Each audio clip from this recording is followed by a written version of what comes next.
Okay, here's another video for 114. So last time we learned that a loop current creates a magnetic field around it, and then in order to find the magnitude and direction of the loop current, so the equation we learned was a long one, right? So that's on lecture 13, slide, let's see, slide 18, right?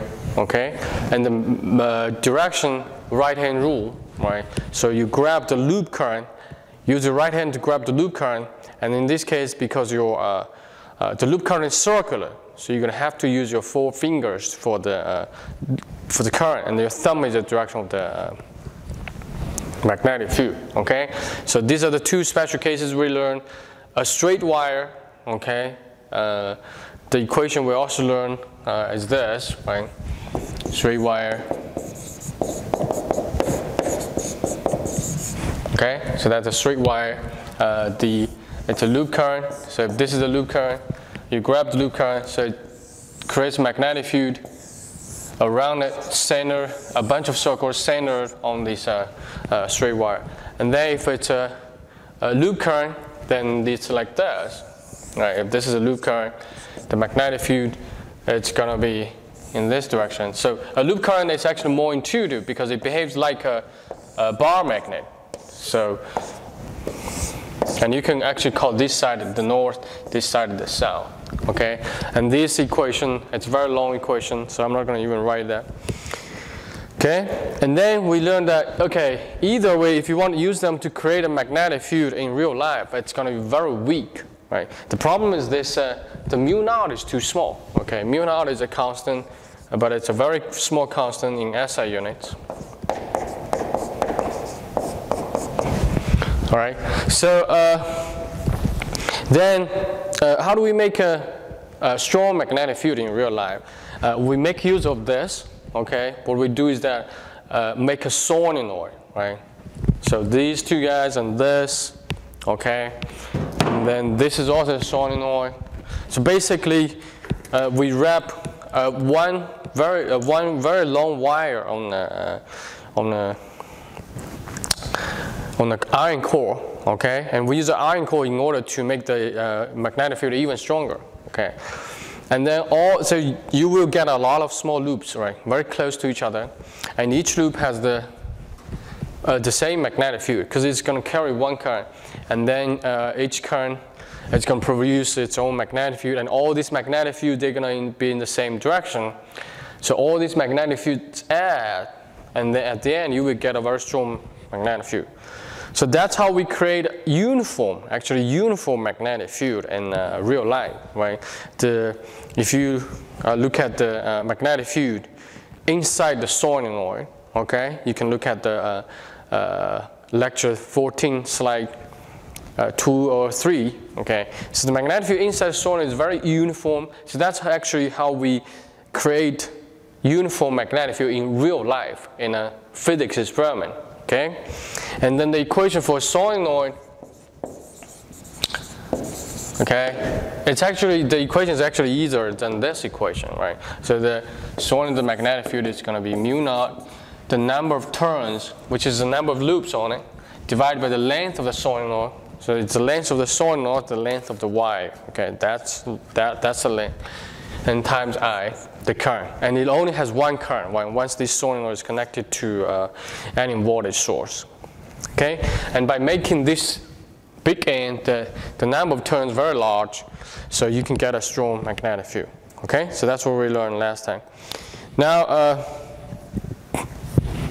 so we have learned how to create a uniform electric field and magnetic field in real life. Right? To create a uniform electric field, you use parallel plates. Charge both plates with opposite charges.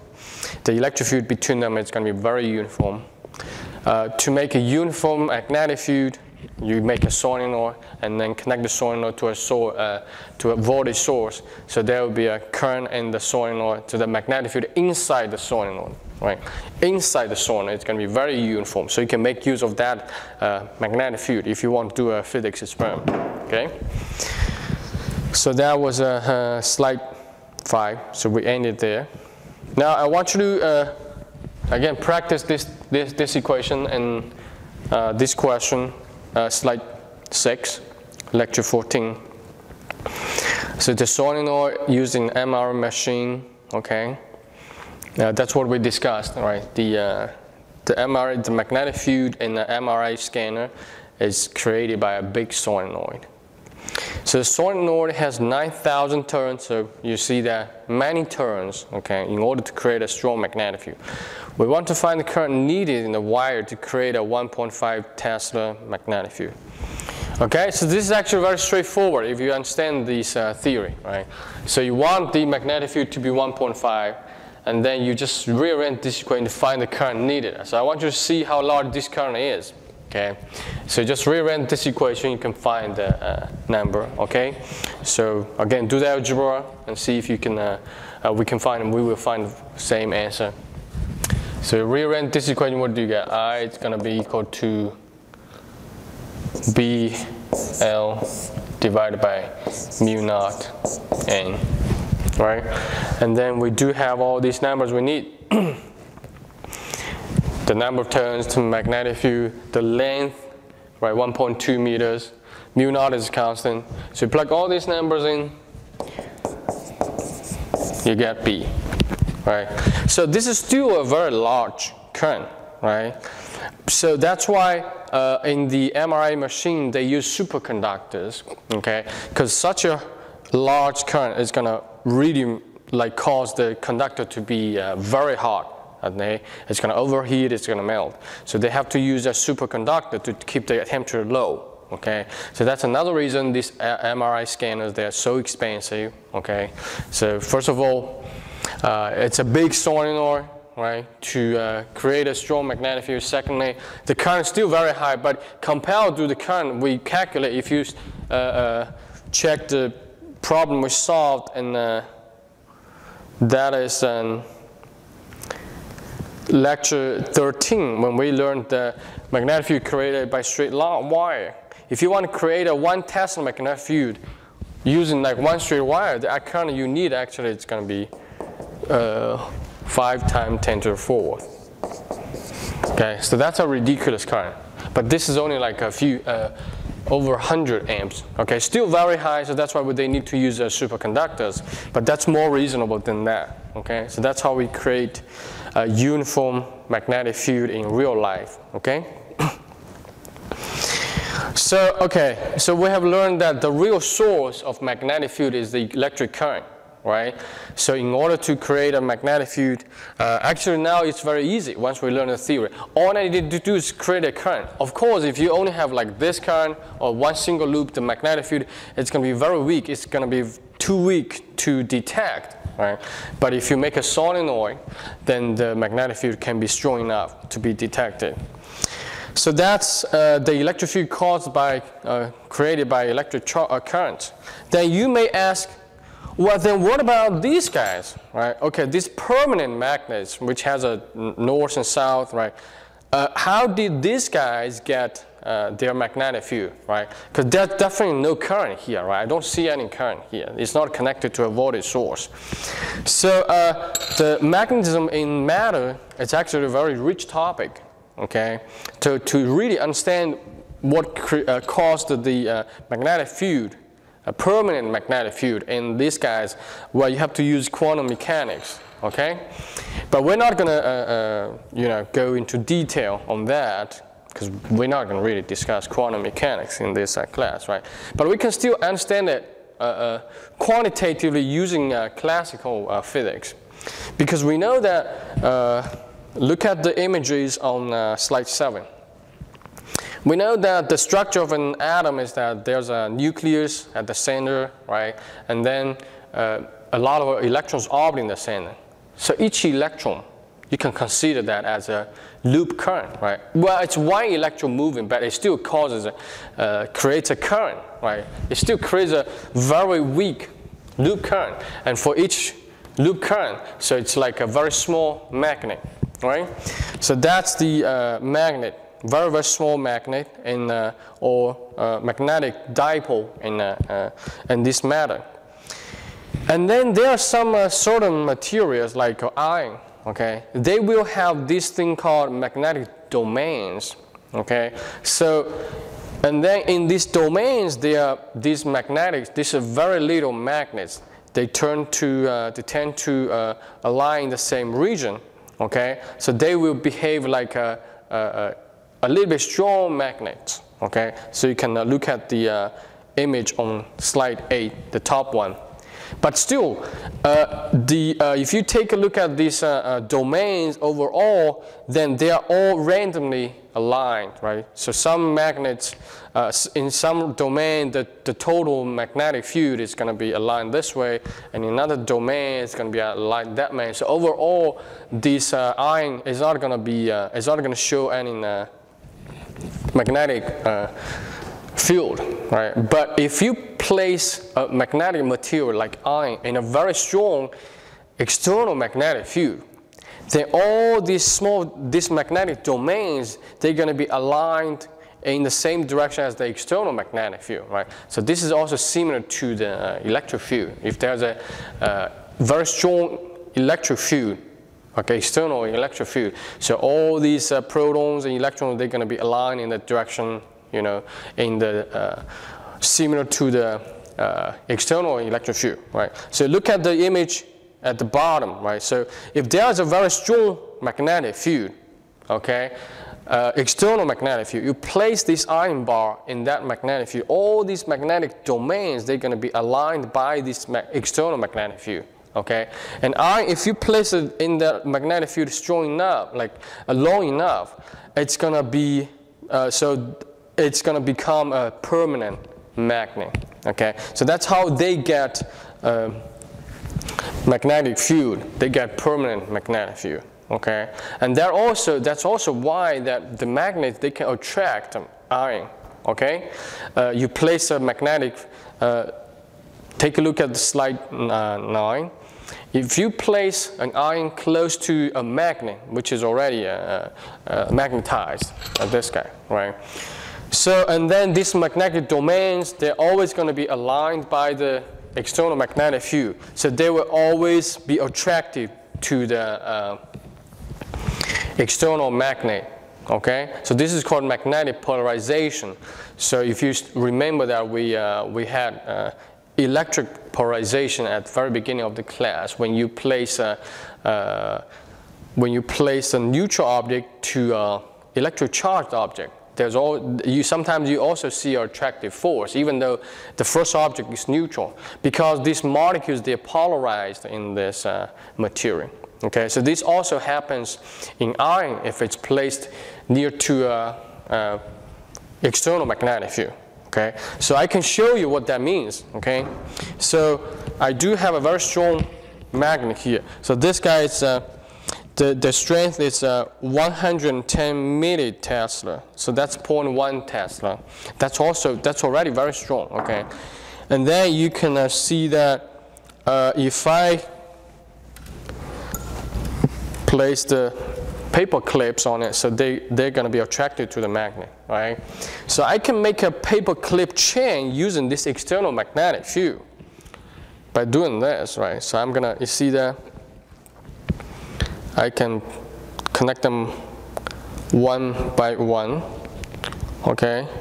And they're gonna be attracted to each other because now they have been magnetized by this external, very strong external magnetic field. So they are already very weak magnets themselves. So they will have, each is going to have north and south, north and south, north and south. That's why they stick to each other.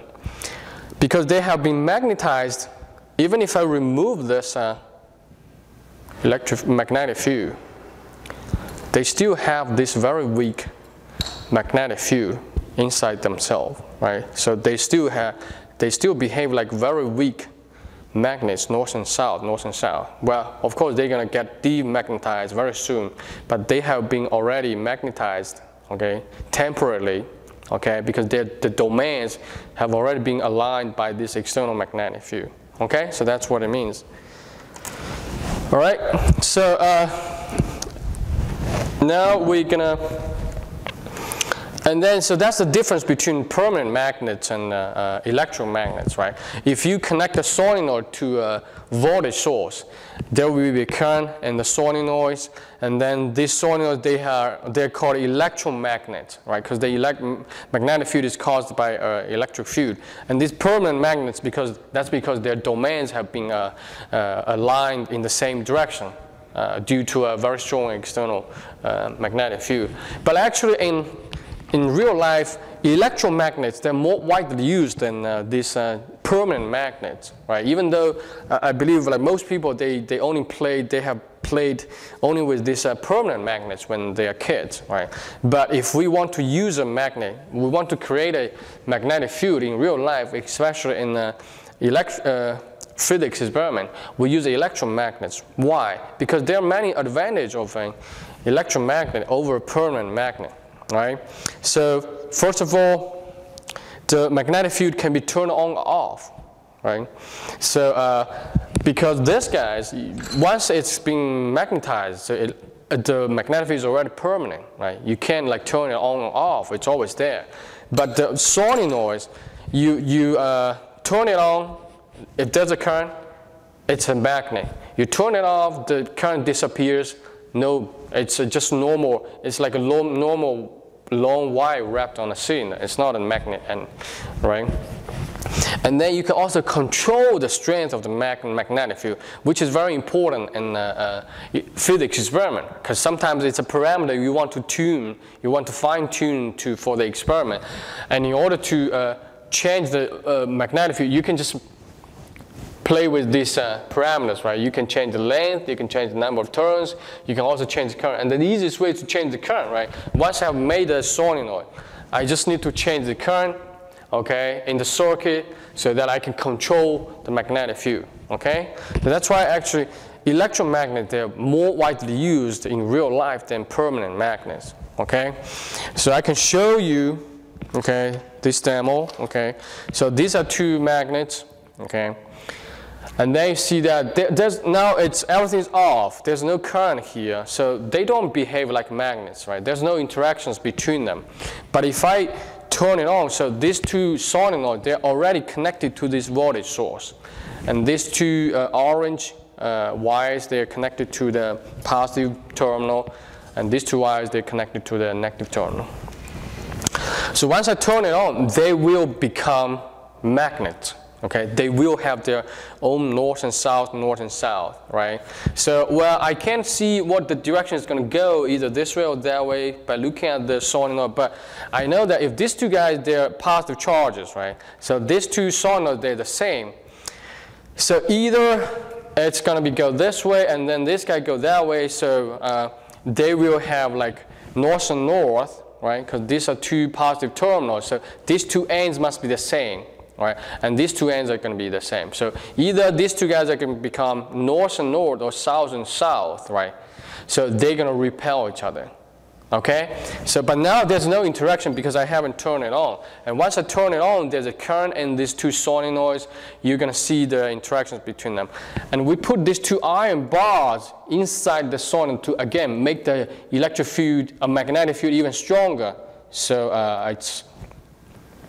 the effect is more obvious, okay? And remember, these two iron bars, they're not magnets, right? You don't see any interactions between them, okay? But once I turn on the voltage source, there's a current inside these magnets, everything's going to be magnetized. The solenoid becomes a magnet. The iron bars, they become a magnet, but temporary, right? And when I turn it off, no magnetic field. Okay, so that's one advantage, right? You can always turn it on and off. So now let's see. Right now, nothing between them, right?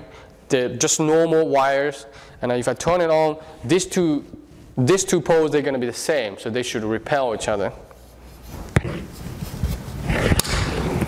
Right? See that? I can't even put these two poles. Yeah, I can definitely feel a very strong force between them. I can't even put them together. I turn it off. It's going to disappear. No current, no magnetic field, just normal wires wrapped on a cylinder, right? Okay, so nothing between them. Okay, well, okay. That's because this is not level, okay? And then another thing I can do is that, okay, I can even switch the poles. That's another advantage of the electromagnet, right? This guy, no, you can't switch the pole. This is north, this is south, and that's permanent, right? This guy, I can even switch the pole. How do I switch the pole? All I need to do is just reverse the direction of current, right? So now say I want to switch this with this. So once I have done that, so these two poles, they're going to be the same. So that means this pole and this pole, they're going to be opposite, right?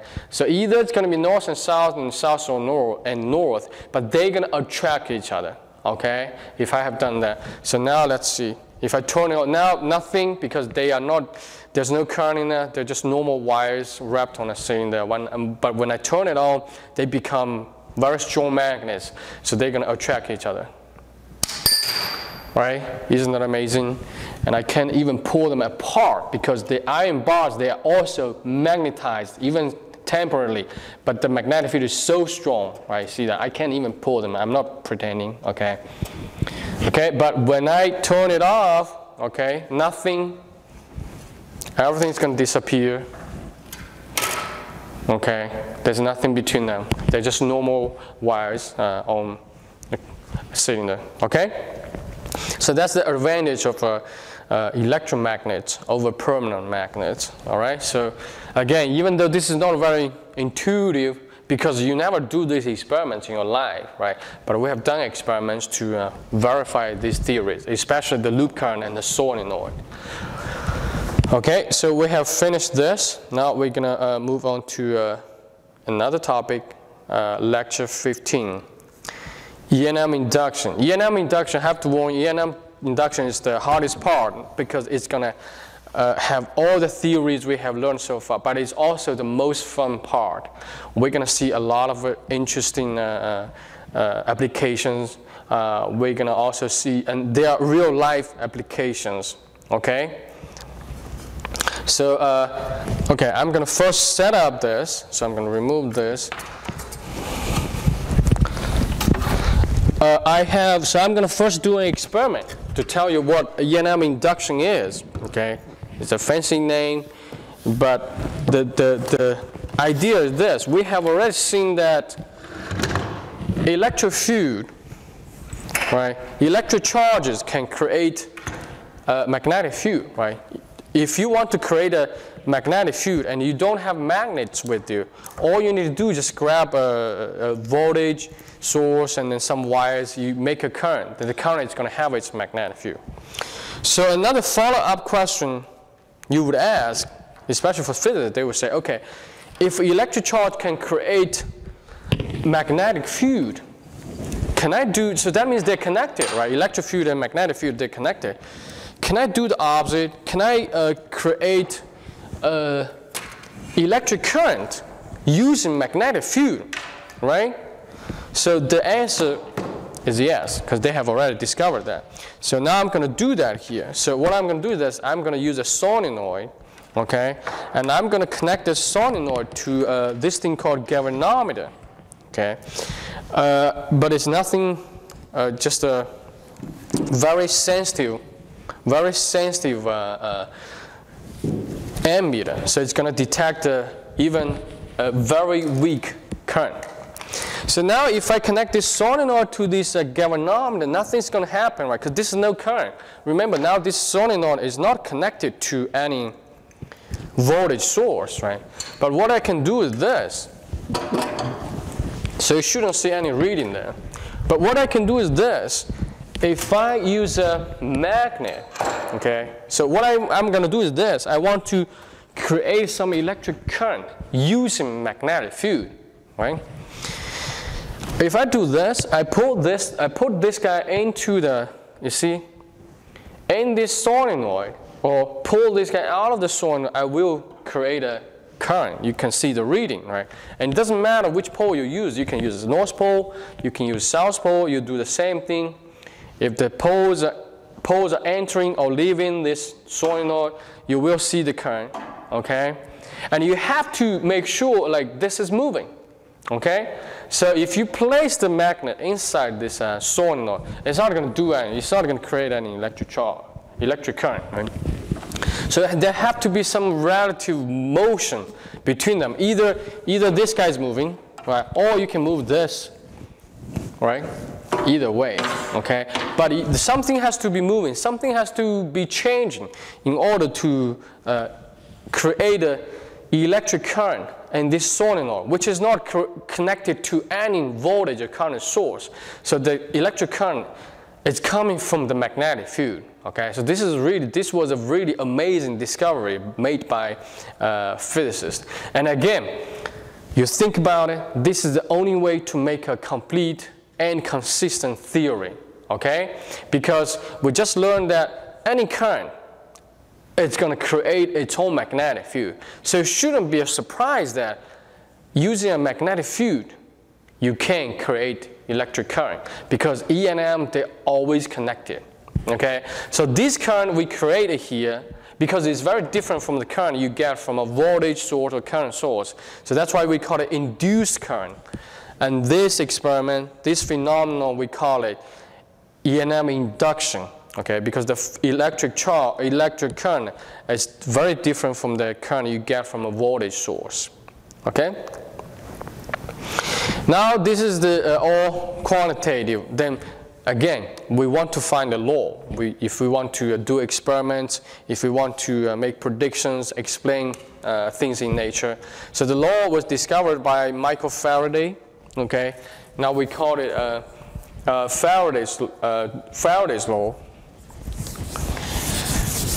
So this law tells us that, so if the flux through any closed loop is changing, it always causes a EMF, electromotive force, in a closed loop.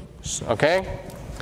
So I'm going to first write down this equation, then we're going to discuss that.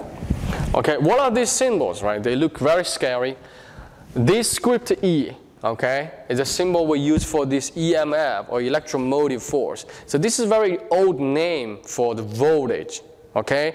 Because back in that time, they didn't even know voltage, okay? They thought there's a mysterious force driving these charges in a circuit. But now we know it's actually just voltage, potential difference. But the name stays, okay? So we still call it EMF. So whenever you see this guy, or EMF, that's just voltage. Okay, this symbol is just a voltage, another symbol for voltage. Okay, and what is this phi sub b? That's the flux. Okay, so in order to induce a current in a closed loop, okay, first of all, if you want to have a current, you always need a closed loop. All right, you have to change the flux. Okay, so that's how we put it in a law. Okay, you don't just say you have to move something. Okay, that's not very precise. So actually physicists discover is the change in this thing called flux. You have to define this thing flux, magnetic flux. So it's the change of the magnetic flux that causes a voltage in this closed loop. Okay, if there's a voltage in the closed loop, then there's a current, right? So it's pretty much like this, right? If there's a voltage in a closed loop, there's a current, right? So what physics discovered is that if you do this, if you change the flux, magnetic flux through any loop, it will induce, okay, out of some magic, induce a voltage in that loop, which is like a battery, okay? And the battery is just the voltage is gonna drive the current inside this closed loop, okay? So that's what he discovered. And then this phi b is called the magnetic flux. If you still remember that we defined electric flux, right? We introduced the electric flux when we were discussing flux and Gauss's law, right? So the definition of magnetic flux has the same definition, okay? It's very similar. So this phi b is this, defined as the integral of the magnetic field over a surface Okay, so it's a dot product between this B and DA. So take a look at slide 3, lecture 15. That's how we define this phi B. Okay, and the definition of this dot product is going to be B dA cosine theta. Right? If you remember, that's what we did in with the electric flux. Right? So, and the unit is going to be Tesla times the unit of the area, which is Tesla times a meter square. Okay. So again, what is the definition of dA? Okay. So even this slide, if you take a look at the slide on electric flux, I use the same slide. Everything's the same. I just replace E with B. So everything's the same. Okay. dA is the normal vector perpendicular to the surface. Right. If I call this a surface, dA is defined this way, right? Perpendicular, the normal vector, okay? To avoid any ambiguity in the direction, right? If you say dA is parallel to the surface, do you call this your dA or this your dA, right? But if you say that dA is perpendicular to the area, the surface, it's unique, okay? And then, of course, the theta angle is going to be the angle between these two vectors. Magnetic field has a direction, right? And this guy, we just define the direction perpendicular to the surface. So there are two vectors, two directions. That's the angle between them, okay? And then you can always think of the magnetic flux as proportional to the number of magnetic lines, field lines passing through the surface, right?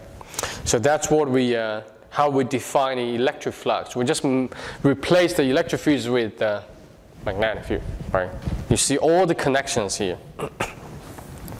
And again, even though this is defined as an integral, we're never going to calculate, we're never going to evaluate integral in this part for magnetic flux.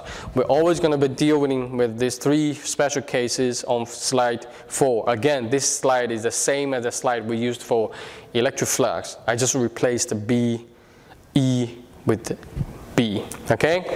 So if the surface is perpendicular to the area, then the theta angle is going to become 0, right? Remember what we did with the electric flux. So then in that case, the flux is always B times A, right? It's like E times A, okay? So this area gets a lot of flux. If this magnetic field is parallel to the surface, then you see that there's no line passing through the surface, right? So it has to be 0. Or you use the definition, you will get a cosine 90 here because dA is perpendicular, B is parallel, okay? And then of course, if there is an angle, like the image at the bottom, you will just use the theta angle to calculate the flux, okay? So it's all going to be these three special cases. We never need to really evaluate any integral when we calculate the flux. We never evaluate any integral when we were calculating electric flux, right? It's all going to be these three special cases on slide 4, okay? So, and then in this class, we're not going to really calculate any derivative here. So we're always going to do this. Changing flux divided by changing time, right? But then when the time goes to like infinitesimal small, you will get derivative, right? That's the definition of a derivative, okay? But this is what we're going to do in this class, okay? Changing flux divided by changing time.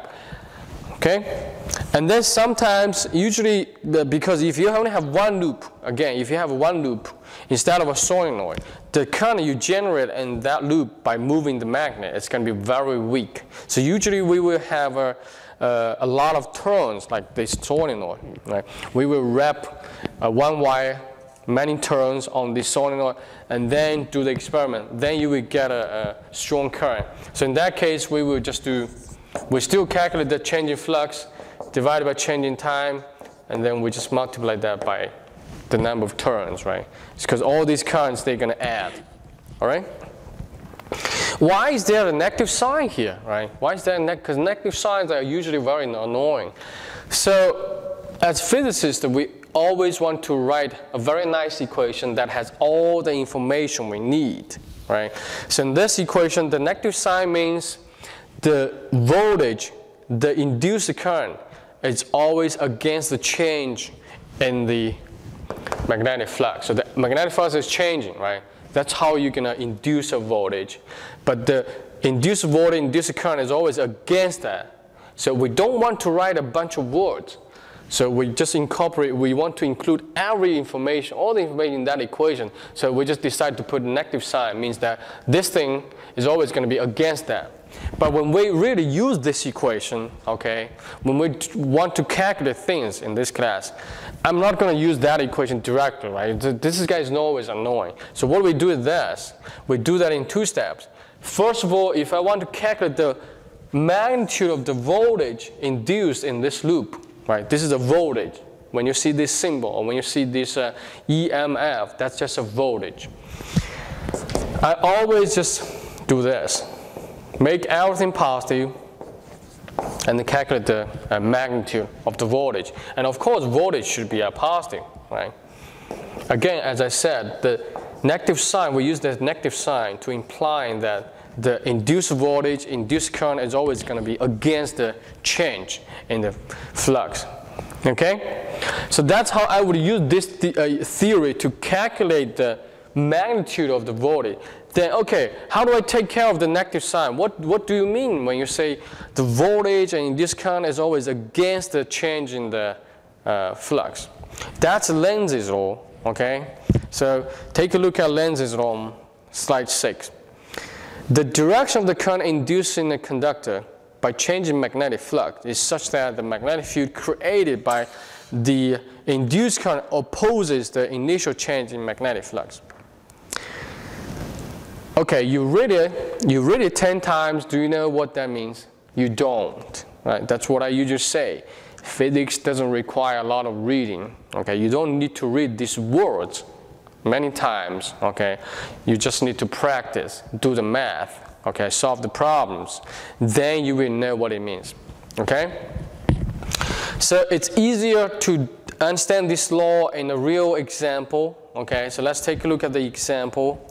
So what I usually do is this. I usually tell my students how to use Lenz's law. Do that in 4 steps, okay? Take a look at slide 7.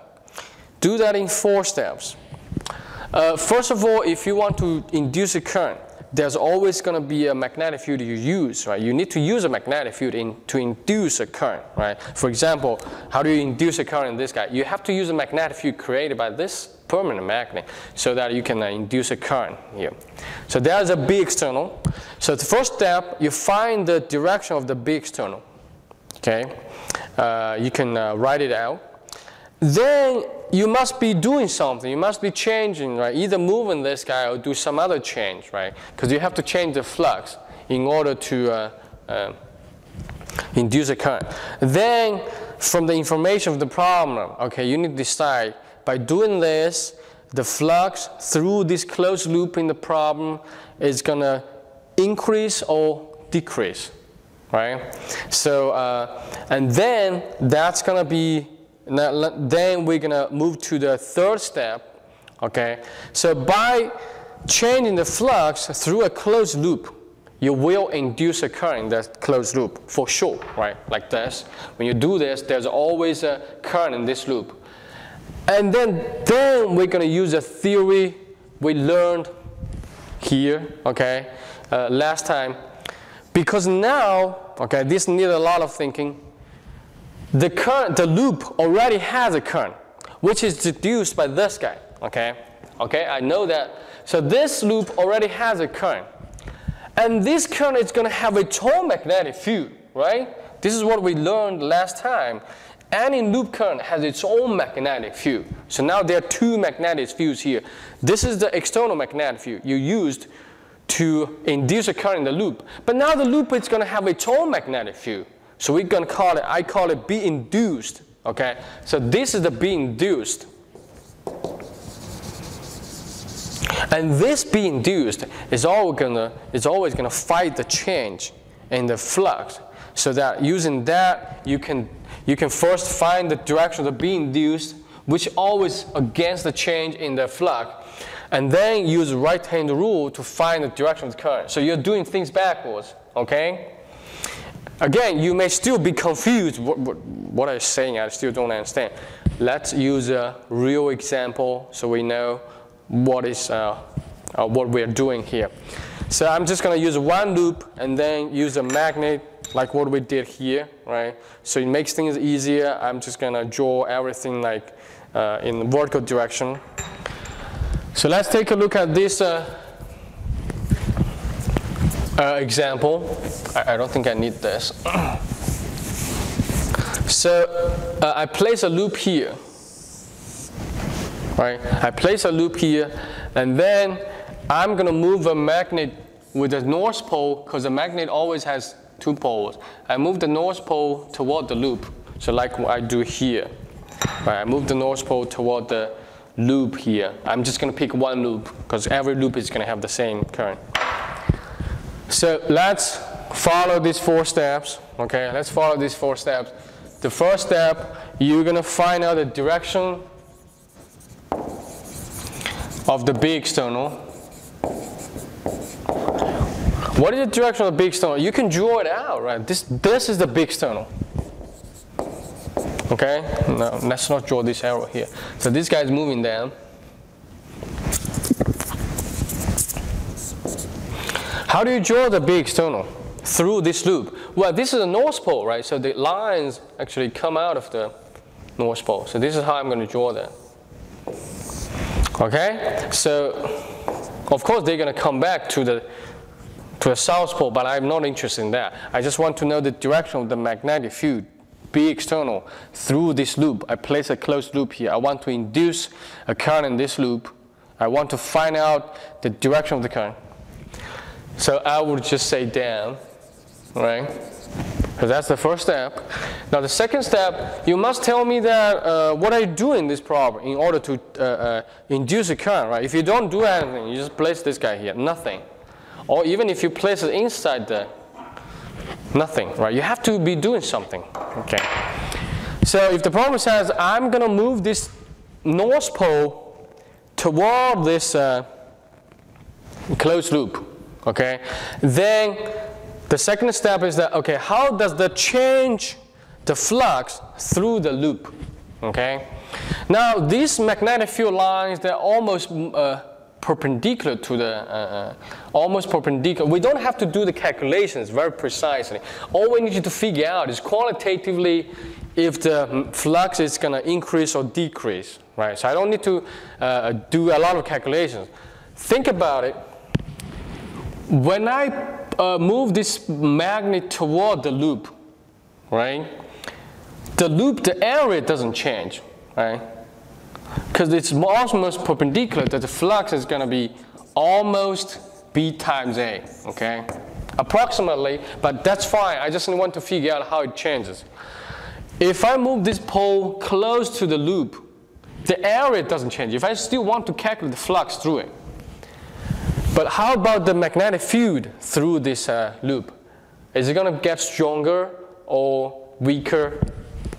Even if you don't draw this line, think about it. I'm going to move this magnet, say I take a very extreme case. I'm going to move this magnet very, very far away toward the loop. So the magnetic field through the loop is going to get stronger or weaker. Of course it's going to get stronger, right? So imagine, take another extreme case. I move this guy from 1 mile away. From 1 mile away, this guy doesn't even feel any magnetic field.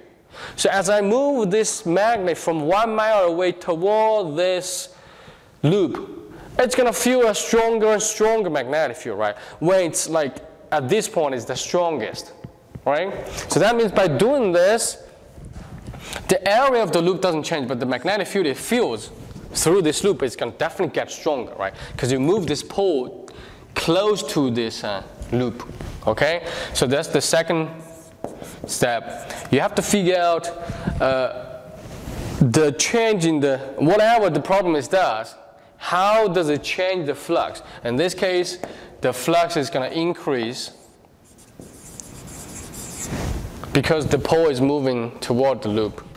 It makes the magnetic field through the loop stronger, and then when you calculate flux, you will get a larger number. I don't need to do the calculations. I just need to figure out if it's going to increase or decrease. Now, the hard part. Now, then there will be a current in this loop for sure. right? If you do this, there will be a current. There will be current in this loop for sure. And this current is a loop current. A loop current, it's going to have its own magnetic field. Okay, that's what we learned last time. That's why I say this part is the hardest part. It's because you're going to use all the theories we have learned so far. So this guy, it's going to get some current. But I'm not sure what the direction of the current is. That's what I'm trying to figure out. But I know this current I induced, this guy is going to have some I induced. This guy is going to have its own magnetic field, which I'm going to call B induced. Right, from the theory we learned last time. And then I can first figure out this B induced and then use the B induced to figure out the I induced. Because from Lenz's law, this B induced, it's always going to oppose the change in the magnetic flux. So now, how does the flux changing? How is the flux changing? Oh, it's increasing this process. So that means B induced is going to be against the change. Okay, so if this is a loop current, you're going to either grab the loop this way or that way. So the B induced in this case can only be up and or down. Okay, the B induced wants to fight the change. Is it going to be up or down? Right? Think about it. Now there's a lot of flux coming down from this magnet, and this loop feels a lot of flux going down, stronger and stronger. It doesn't like it. It creates its own magnetic field we call B induced. And what should be the B induced? To fight the change. Okay, it's feeding more and more flux, more and more magnetic field lines in this way. How does it fight the change? Well, it's going to create, and it only has two options, right? It can only produce a magnetic field up or down, because you're going to grab the loop this way or that way. How does it fight the change? How does it oppose the change? It can only be up in this case, right? That's its own magnetic field. So that's B induced. Of course, this B induced is going to be much smaller than this external magnet, because this is the cause, right? It doesn't make any sense. By doing this, you're going to generate even like 10 times stronger B induced. But still, this B induced is always going to fight against the change, right? The loop doesn't like the change. I'm feeling a lot of magnetic field lines coming down more and more, stronger and stronger. I'm going to fight the change. So I'm going to create my own magnetic field in the opposite direction to fight the change, okay? To fight the change. So in this case, the B induced in this loop current must be up. Okay, to fight the change. Oh, now we can use this theory to find out the direction of the I induced. Because this is a loop current, right? The loop is placed this way. I'm going to use this. Okay, so there's a loop here. What is the direction of the loop current? Okay, there's only two options, right? Either this way or that way. But I just figured out it wants to create a magnetic field itself up. Okay? So that means I have to grab the loop current this way, so my four fingers are in that direction, so my thumb is up, so that it will create a magnetic field up to fight the change. So in this case, I figured out at the end the B induced in this loop should go this way. Okay, and go this way. So that's how I'm going to draw the loop current.